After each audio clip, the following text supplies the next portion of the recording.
Ah, nós começamos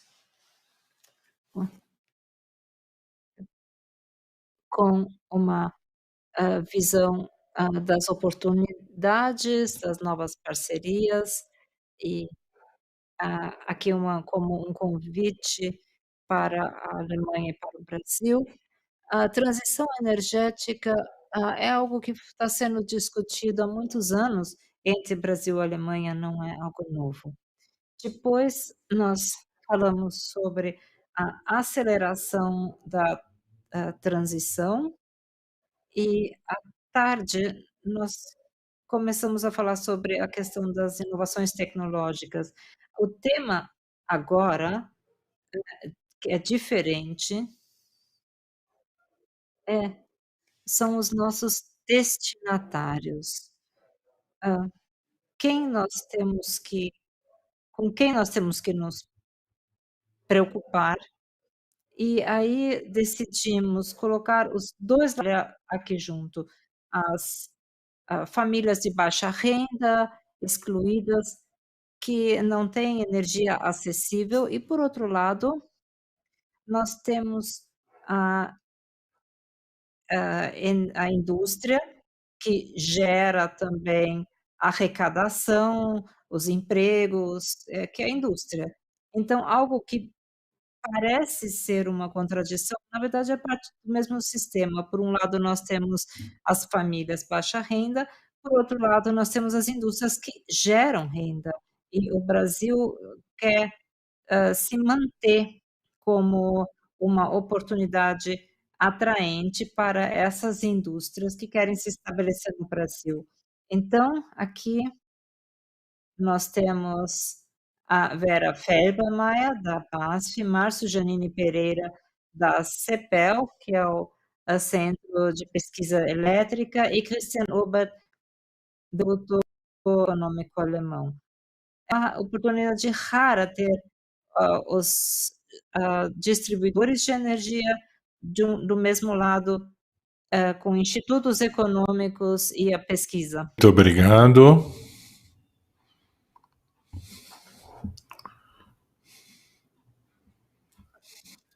Eu gostaria de passar a palavra em 1 minuto para Márcio Giannini, mas antes disso eu gostaria de deixar uma pergunta para a Vera.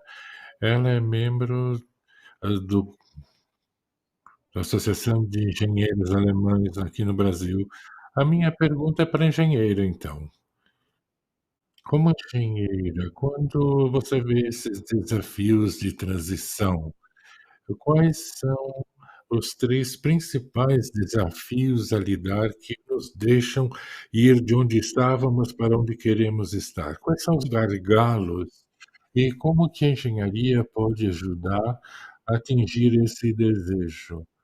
A pergunta é engenheira. Eu vou deixar a pergunta no ar e a resposta será depois do que os 2 panelistas fizerem as suas apresentação. Márcio Giannini Pereira virá agora, pesquisador no Centro CEPEL, que é um centro tradicional, desde muito tempo tem feito pesquisa, e Márcio foi convidado, porque além dele ensinar e ele é editor de revista sobre energia, mas ele produziu diversos trabalhos a respeito de famílias de baixa renda, como lidar com esses desafios no Brasil e no mundo.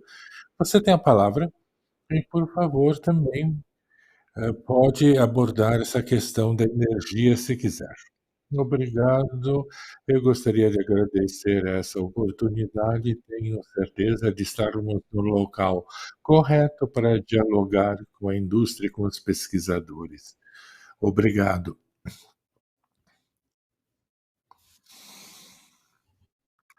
A minha apresentação tem a ver com a transição energética e a pobreza no Brasil. E eu queria falar sobre isso com uma abordagem distinta, social.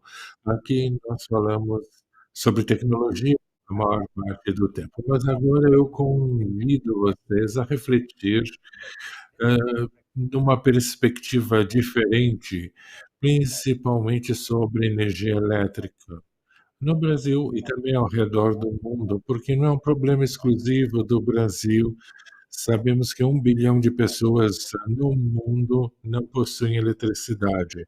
Então, no Brasil, é claro, nós temos muitas, pessoas, cerca de 1 milhão de pessoas, mas mais desafios, para o futuro com relação a isso. Gostaria de começar com uma visão hegemônica sobre a transição energética.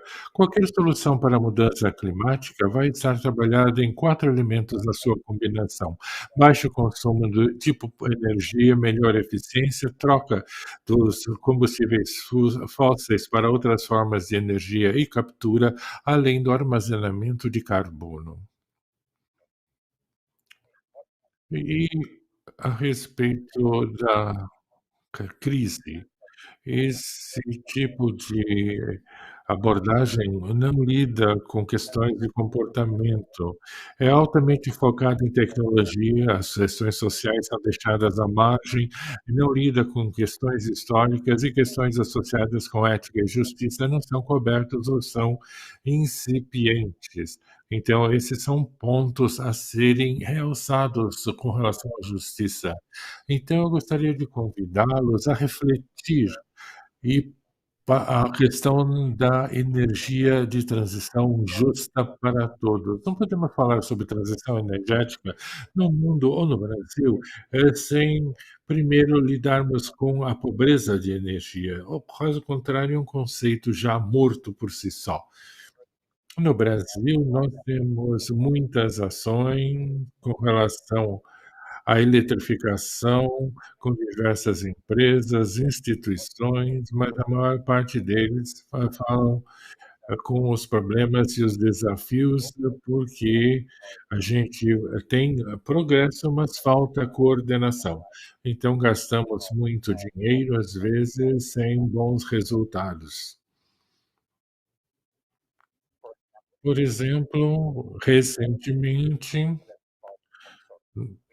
nós vimos um programa Luz para Todos, expandindo o acesso ao redor de, eh, se 60 milhões de pessoas, ou 16 milhões de pessoas, me desculpem, é um programa muito interessante. Os desafios atuais, que nem mostrado aqui, temos problemas com inflação, por exemplo, em 1999 até agora, nós vimos uma inflação de 30% que causa um impacto na indústria e nos lares também.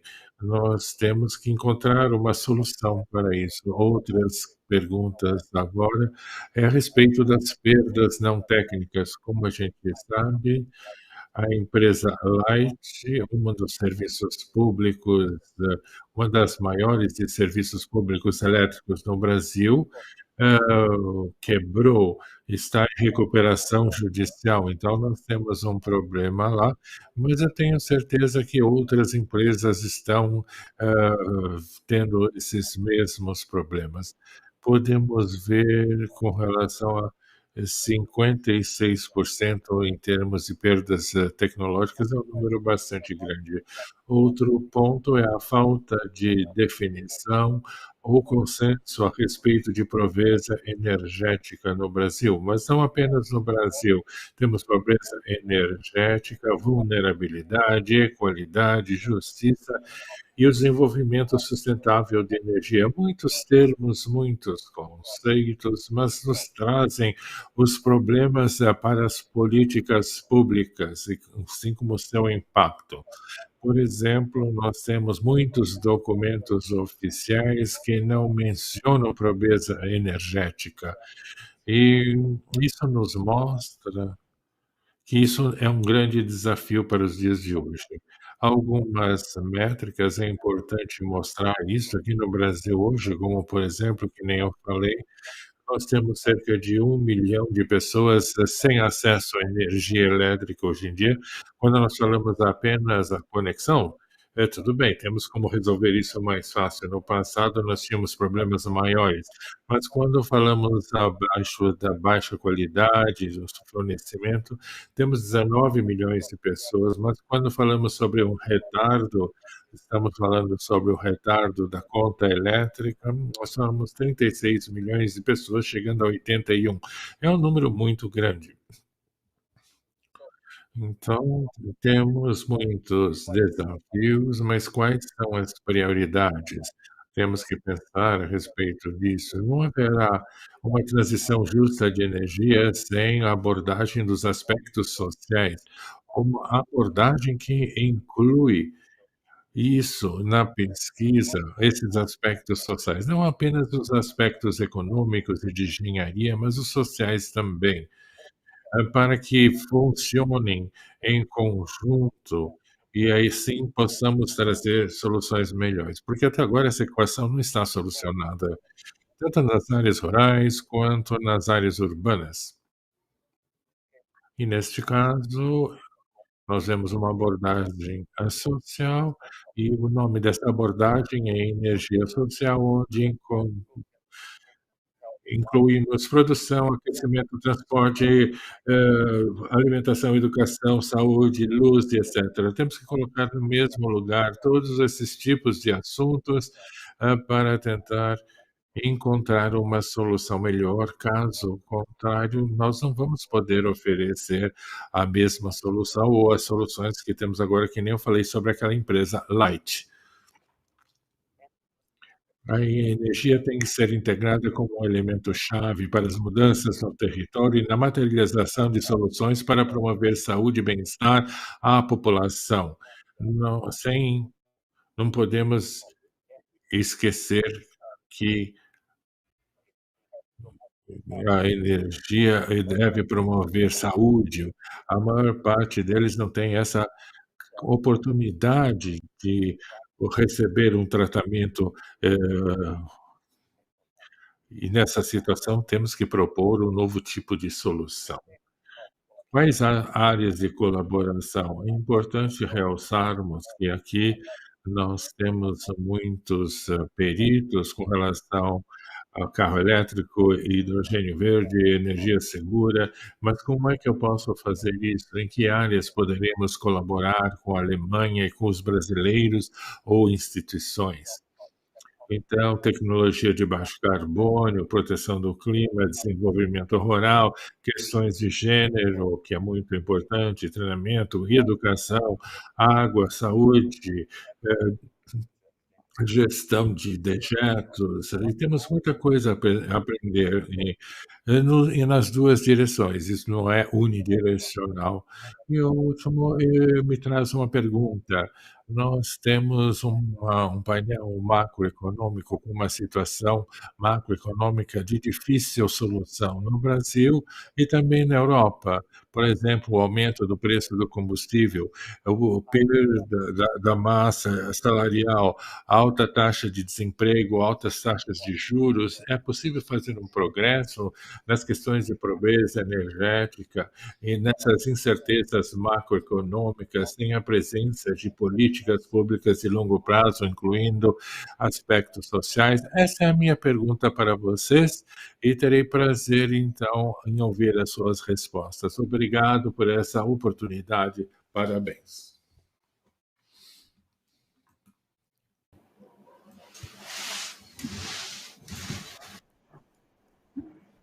Márcio é um que deixou foi deixado para trás. E esses que são deixados para trás, também vão ser deixados para trás na transição para a área digital, porque sem eletricidade, não teria a oportunidade de acessar o conhecimento, informação e solução de problemas. Então, assim, nós deixamos as pessoas para trás 2 vezes, em relação à acessibilidade à energia e também, de conhecimento. Então essa é uma importante questão. no Brasil, porque e aí a gente vê que as pessoas que vêm do outro lado do Atlântico, por um lado, nós discutimos, hã, como carregar os carros rapidamente, nós temos ainda, milhões de pessoas que não têm acesso nenhum à energia elétrica, isso é o Brasil. Essas são as desigualdades que nós temos que resolver e nesse contexto, a a pergunta: "Como é que nós podemos construir a ponte entre esses 2 extremos?" E ele mostrou, um slide sobre perdas não técnicas. Para quem não entende isso, as pessoas têm acesso à energia, mas eles não têm como pagar, e eles vão acabar perdendo o acesso. E aqui são 2 grandes áreas, a região da Amazonas e Rio de Janeiro.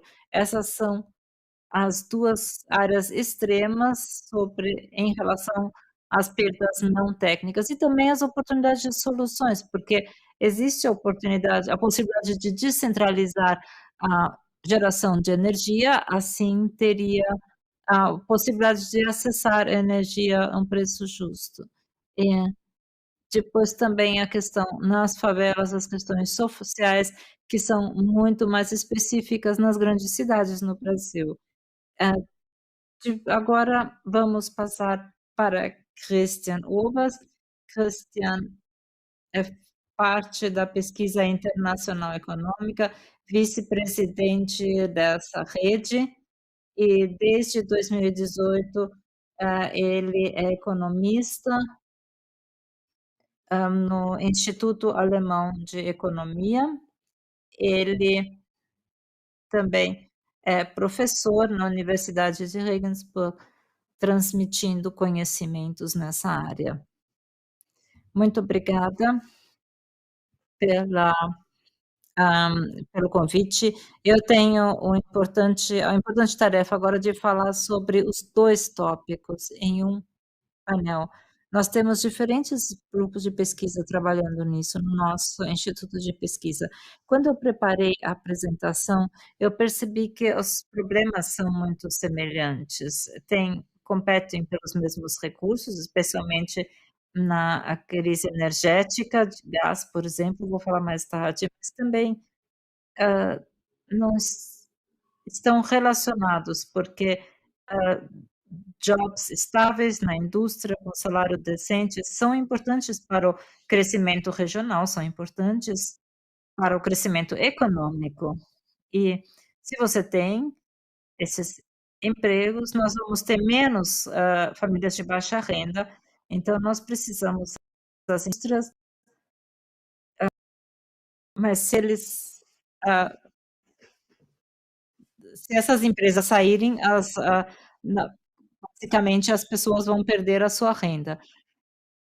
Mas eu gostaria de provocar um pouco a discussão aqui, não somente, no painel, mas também depois para a recepção que nós vamos ter. Primeiramente, o mercado habitacional, e aqui, hã, existe a frase: "Todas as generalizações são falsas, inclusive essa aqui". E todo mundo aqui na sala sabe disso.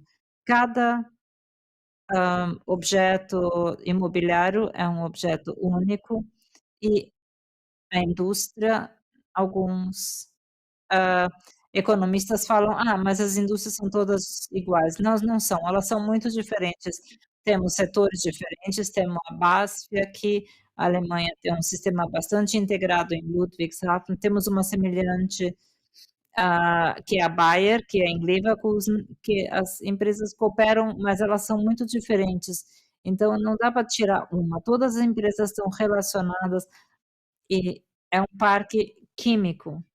Então temos diferentes setores e mesmo dentro de cada setor nós temos diferentes estilos de gestão, então, nós precisamos simplificar tudo isso para poder discutir. E quando eu olho para o meu próprio instituto, porque eu estou falando também sobre um tópico de uma outra unidade de pesquisa. Então minha especialidade é as habitacional. Como o Instituto Econômico Alemão é um pouquinho diferente dos institutos que apresentaram aqui, eu vou falar rapidamente o que que nós somos.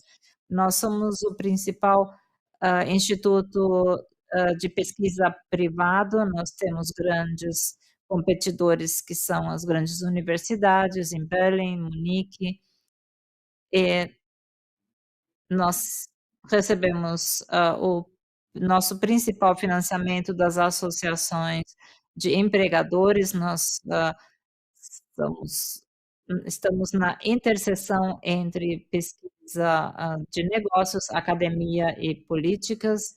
Nós, fazemos projetos financiados por terceiros, nós fazemos isso para empresas particulares, fazemos isso também para fundações. O que é diferente no nosso instituto é que nós temos que estar sempre atualizados, rápidos, hã, nós temos contato com a área acadêmica, é importante, mas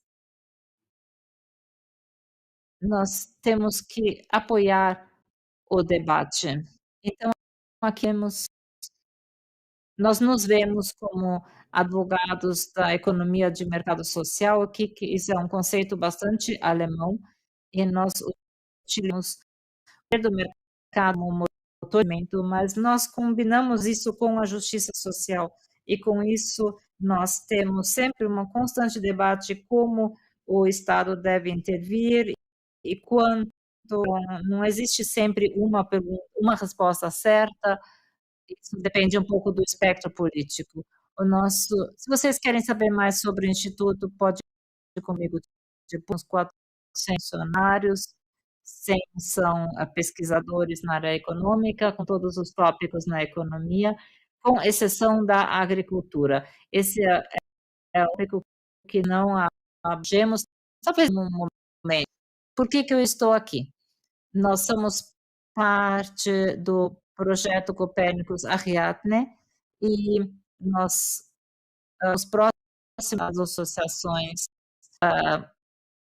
da indústria, mas nós também somos parte do painel de calor e habitacional. E nós, sabemos que nós temos investimentos insuficientes e, nós temos um problema, hã, não resolvido entre, locadores e locatários. Então, geralmente o locador é responsável pelo investimento na infraestrutura e o locatário pelo sua própria atitude e comportamento. Então isso pode ser um obstáculo. Então, isso aqui onde nós somos, e eu gosto dessa apresentação, porque nós somos um sistema integrado, setores econômicos, nós temos que,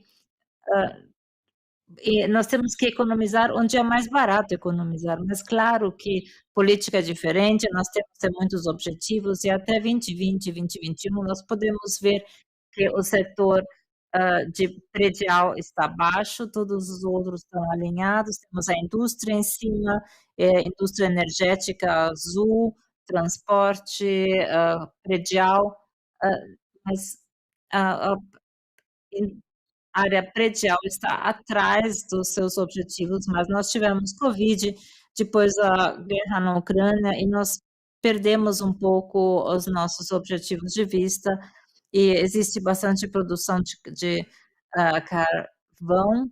Nós temos o phase out, a desistência da energia nuclear na Alemanha, que é um grande tópico, não foi mencionado aqui ainda hoje, quer dizer, é uma a discussão que causou um monte de debates e agora quando chegou o momento, existem outros argumentos contra. Claro que em primeiro momento é bem promissor, mas é complexo. O urânio vem da onde? Vem da Rússia, e uma usina nuclear não pode ser ligada e desligada, mas claro, sempre tem, 2 lados da moeda, mas aqui nós podemos ver que isso aumenta as emissões de CO2. Então aqui nós temos a compensação, a segurança ambiental e as questões climáticas, porque os 2 as 2, áreas têm a ver com sustentabilidade, mas só uma coisa pode ser colocada em prática. Então aqui nós podemos ver, indústria é importante, isso aqui diminuiu, mas diminuiu porque a produção diminuiu. Então aqui a produção de energia, o que nós podemos ver aqui azul claro é o índice de produção e o escuro é para as, indústrias que exigem muita energia.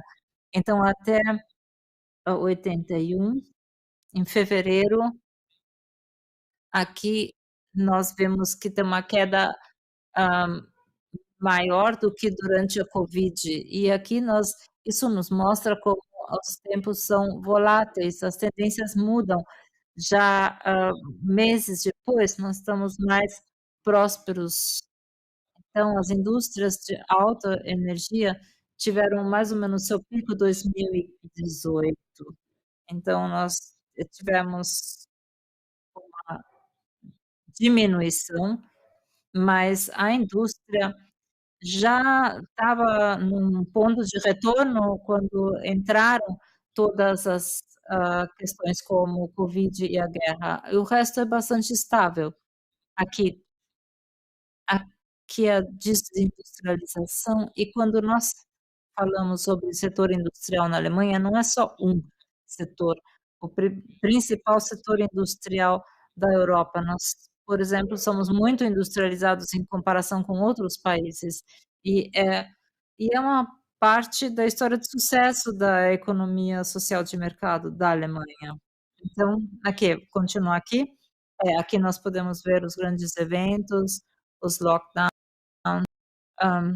onde a indústria basicamente antecipou isso um pouco, e aqui muitas discussões são sobre a velocidade, não é sobre o objetivo. Nós queremos reduzir as emissões de CO2, nós queremos diminuir a dependência da Rússia, mas a velocidade como isso pode ser feito, isso é o que está sendo discutido aqui, aonde nós temos que acelerar.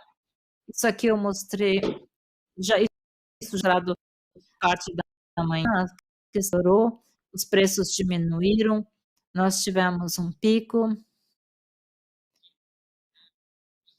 Aqui nós podemos ver a influência dos preços, que estavam os altos preços também, hã, geram, economias, e isso depois pode ser clicado, e a mensagem é: sim, os preços têm uma influência, mas agora nós precisamos de políticas para, aliviar os problemas, porque as pessoas não estão mais investindo. Então o preço da energia não é nada novo, aqui nós podemos ver o azul, são os preços da eletricidade e, nós somos mais caros do que os Estados Unidos ou o Brasil, mas, hã, nós também somos o local mais caro. Depois empresas que nem a BASF, por exemplo, falam: "Ó, com esses altos preços nós vamos alocar mais nos Estados Unidos". Sim, aqui nós temos um problema que pode ser resolvido, mas que é um risco, para a indústria local. Aqui nós temos o desenvolvimento, o preço de mercado, que é o azul, o resto são os adicionais. Então, quando isso foi algo que pode ser mantido para baixo. Aqui nós tivemos uma um break, que são 70% do consumo do ano anterior. Esse também beneficia especialmente a indústria já estabelecida, quem já está lá, quem já tem a as a licença e não as novas empresas. Então, agora vamos dar uma olhada aos custos de, calefação. Aqui nós temos custos de calefação em azul, em 2021. Então, nós temos baixa renda na esquerda, alta renda à direita, e a parte amarela são os, hã, as taxas adicionais, o que dobrou basicamente o preço. E as pessoas acabaram sendo sobrecarregadas, não era só baixa renda, porque os de muito baixa renda, nesse caso dessas famílias, a eletricidade é paga pelo sistema social, mas são os outros, a classe média. E aqui nós podemos ver que teve um alívio, foi um pagamento único, até 80% do consumo do ano anterior, hã, como a segunda melhor solução, isso funcionou, mas claro, isso, foi um benefício para todos, também as famílias de alta renda, porque foi legalmente possível com todas as informações. E para a discussão, hã, existem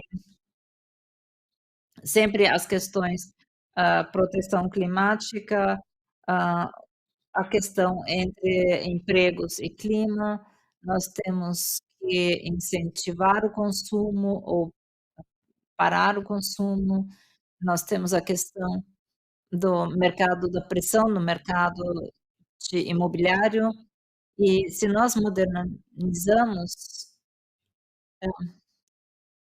vai ser muito difícil colocar isso em cima. Temos a questão de locador locatário e nós temos a subsidiariedade e proteção climática, porque nós não vemos, é como um seguro, nós sempre subestimamos o que nós precisamos, e a subsidiariedade é o contrário, nós queremos ter o máximo possível no plano local e mudança climática precisa ser mais um regulamento global. Quais são as, soluções?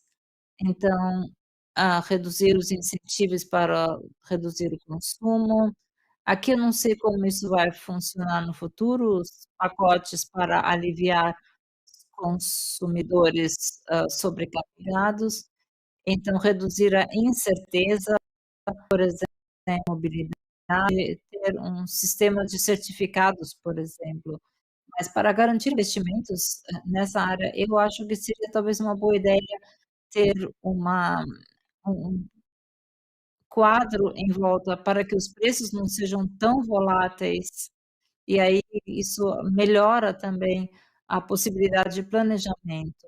Nós temos que melhorar o fornecimento em infraestrutura e o último ponto, muitas claro, preço é importante, mas também a justiça percebida. Isso é muito importante se as pesso para as pessoas aceitarem as políticas. No sistema democrático não é só, hã, estar correto, você precisa de uma maioria sempre. E para isso as políticas precisam ser vistas como políticas justas. Então, os certificados são uma pequena ferramenta, são importantes para o mercado. Ah, eu vou deixar isso aqui, vou deixar isso no slide. E o último aspecto que eu queria mostrar, isso aqui são os custos dos, níveis de eficiência energética, em cima tem o maior e embaixo é o pior, padrão de eficiência energética. E isso mostra que nós temos uma casa de alta eficiência energética e mesmo assim nós não podemos prever qual o valor, a necessidade, demanda mesmo de energia, porque isso depende de muitos outros aspectos, e isso, go vou colocar isso tudo, na junto, tá tudo, com os links para clicar em cima se vocês precisarem de mais informações, e eu agradeço a sua atenção. Muito obrigado, Christian. E deixamos, agora aberto para perguntas de todos. Mas eu vou usar o privilégio de moderador, para fazer uma pergunta para cada um dos panelistas. Primeiro para a Vera, como engenheira, cuidado, Vera, por esse conjunto e recomendações tão sábias. Muito obrigado. Márcia, você se tornou secretário de Estado do Rio ou ministro da Energia, não importa o que você prefira. Quais seriam as primeiras 3 ações para erradicar a pobreza com relação à eletricidade?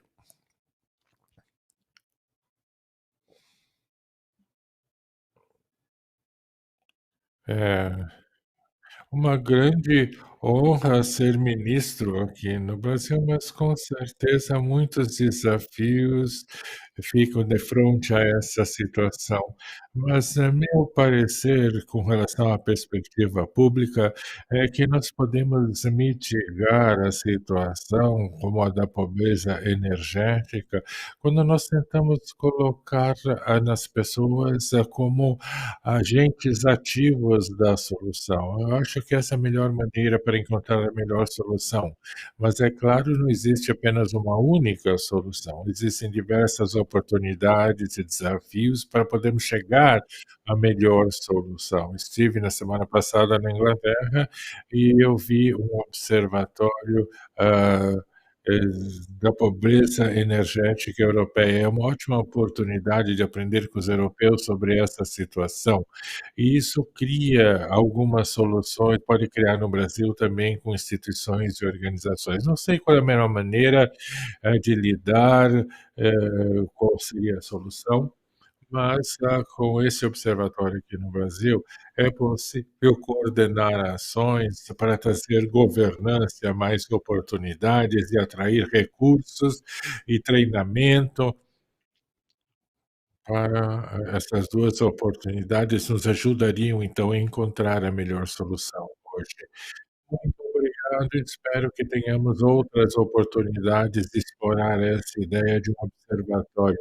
E o observatório não examina apenas, mas ele engaja os agentes para encontrar uma solução e são bastante diversificados. Antes de passar a palavra ao Christian, quantas dessas soluções, que você mencionou estão sendo implantadas, na Alemanha? Bem, eh, essas partes de gás e eletricidade foram feitas, eu escolhi apenas algumas, às vezes os políticos são tão ocupados, às vezes, no entanto, eles fazem mais ainda. Alguns anos, para a modernização da energia, tivemos subsídios 3.500 diferentes para suportar a níveis municipais, federais, estaduais. Às vezes dá para combiná-los, às vezes não, mas nem teve uma visão geral. Tivemos 2 certificados de energias que eram insuficientes, mas com a mesma motivação. E que mais nós temos, muitos investimentos no momento de curto prazo e atividades de curto prazo também. E sabemos que o setor imobiliário está com muita energia e eles precisam políticas de longo prazo.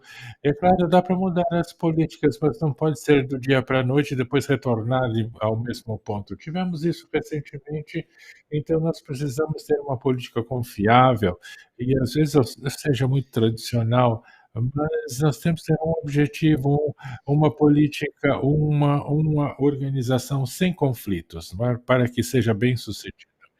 Muito obrigado pela sua régua. A sua pergunta é para o Márcio, como esperado, não é? Bem,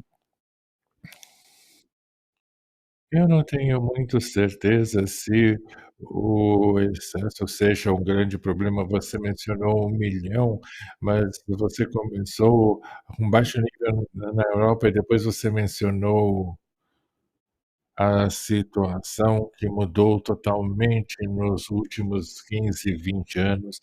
Então você pode se orgulhar, daquilo que foi conseguido, mas a pergunta é: o que que a sociedade fez com todo esse excesso de energia, né, e esse excesso não é um problema mais, mas o que foi feito com as comunidades mais pobres? Quais as chances que eles tiveram, poderiam ter tido, apoiados pelo governo não deveria ter mais capacidade, principalmente nessa direção, que eles aprendessem a utilizar mais energia para seus próprios empreendimentos, ou seja, eles não estão utilizando como bem de consumo, mas como uma chance de serem mais ativos, com relação de algo pequeno, baixo, mas, em atividades muito importantes para a comunidade. E a última pergunta, que você queria uma resposta, eu diria que a situação está como está, mas para ter sucesso, nós não podemos ter um apoio a uma política macroeconômica de longo prazo, porque tem a ver com política, e os políticos, eles mudam de ideia. Então, para ter uma história de sucesso, seria introduzir uma política no início, que depois funcionassem para as pessoas sem apoio adicional. Essa é a minha resposta à sua pergunta. Obrigado, Márcio.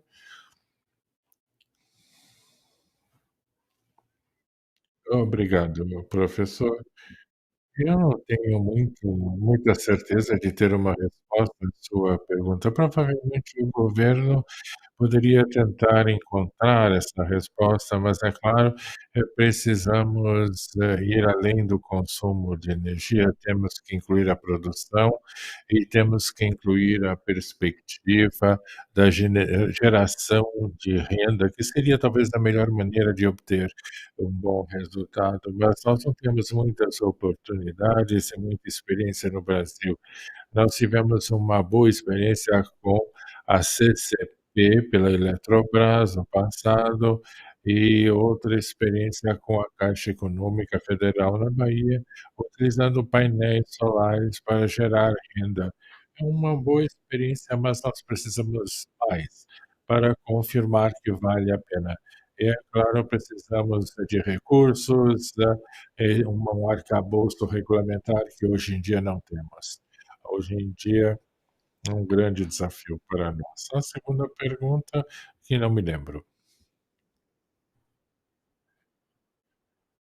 Para responder a pergunta que você fez a todos nós, como fazer isso, eu acho que algo bem-sucedido seria, começar com a comunidade trabalhando, hã, e as incertezas econômicas poderiam trazer mudanças nos 20 anos, mas, também com bons anos e uma perspectiva europeia, que poderia traduzir em umas incertezas econômicas, mas eu sofreria algumas delas, não indiretamente, mas nós não sabemos, isso. O mundo está em um burburinho com tantas incertezas, nós poderíamos ter esse sucesso.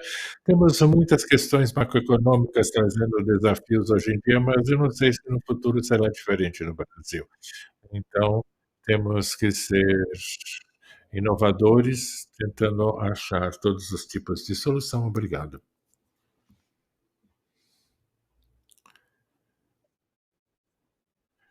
Eu acho que também é para o Márcio.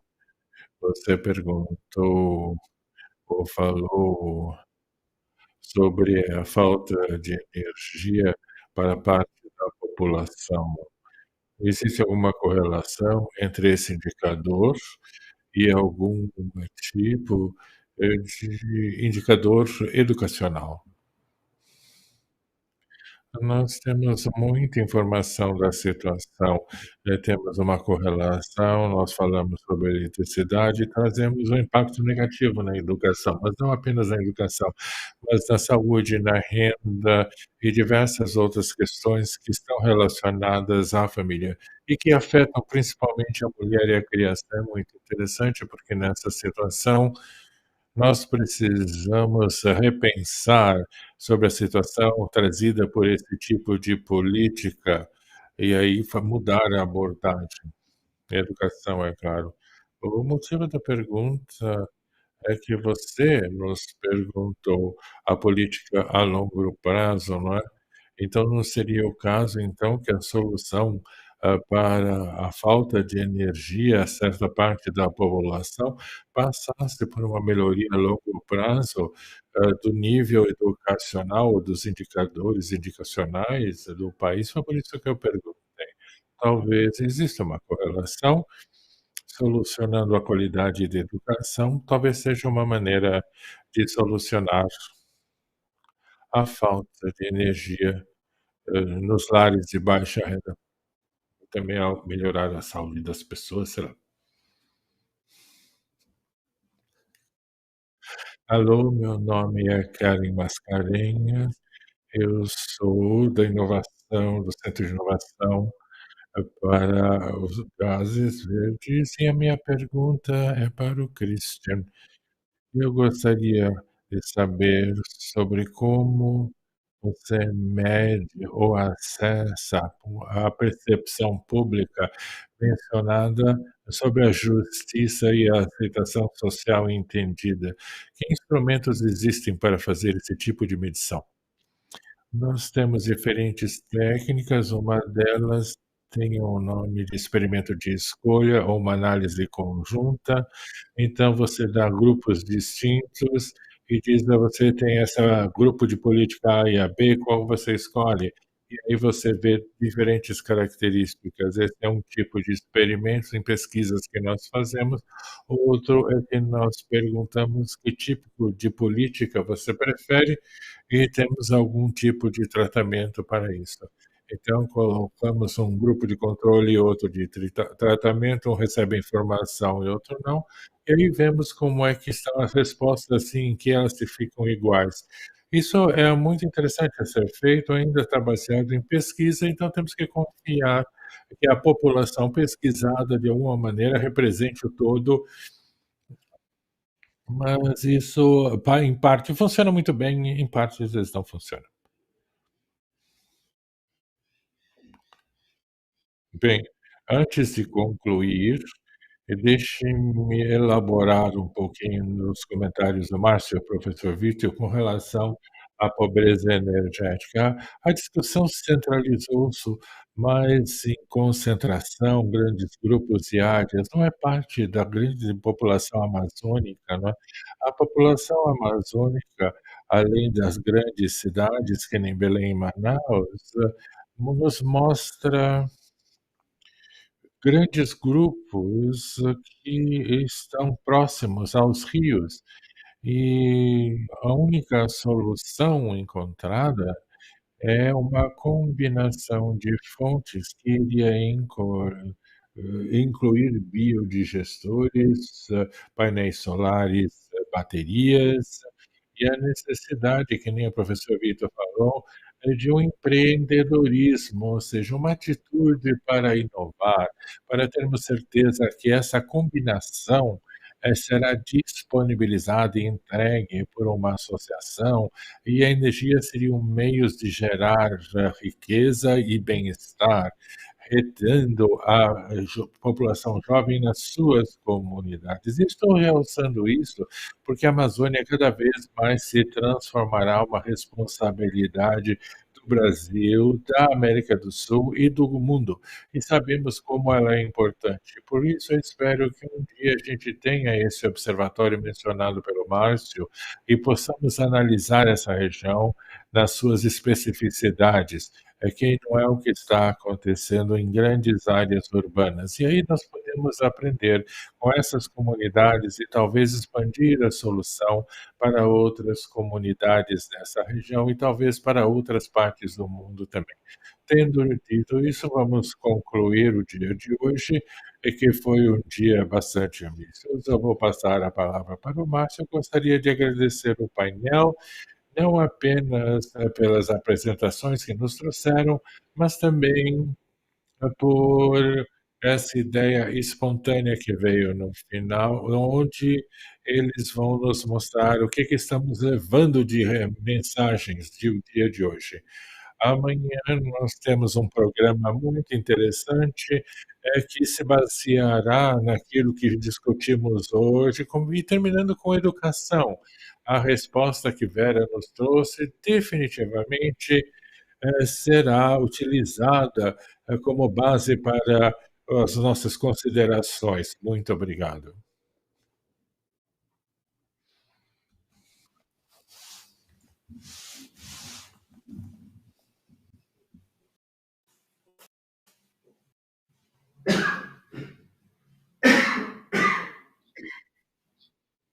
Agora sim. Muito obrigada. Então, agradeço a todos que estiveram aqui, os palestrantes, e também os nossos ouvintes.